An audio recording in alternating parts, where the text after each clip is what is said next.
bekon oyparijonli Napoleon qovami kremi. Men sal boshqacharoq qilaman. Xamirlari mayda xrustyashli chiqadi-da. Xullas, bir kosa suvga 2 tuxum, bir osh qoshiq uksus solasizlar, muzli suvga, de. Uni bilan margarinni qorishtirasizlar.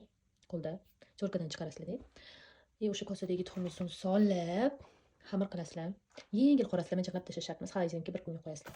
Kremi, oq suv shonka bilan sariyog' zbivalka qilasizlar, nida mikser. Mana bu xamirni mana bu chetlarini kesib olganim. Shuni endi uvoqlab ichiga sepishga. Hozir buni yasaymiz endi. 6 ta xamir. Mani xamirim 6 ta bo'lgani uchun kremini mana 6 ta bo'lakka bo'lib oldim. Endi shuni bittadan solamiz. O'shanda teng bo'ladi-da kremlar, adashib ketmaysizlar. Qizlar, kremni ham surib oldim, etajlarni qilib. Men listni teskariga o'girib qilaman. O'shanda tortni olib olish juda ham oson bo'ladi. Mana oldim. Mayda-maydani qarang, sepamiz. Men kattaroq qilib maydalayman. O'shanda chiroyliroq chiqadi-da.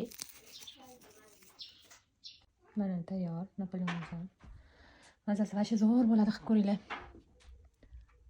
Bu tug'ilgan kunga, sinimi qizchasini tug'ilgan kuni bugun shu yerga boramiz. Shunga qildim.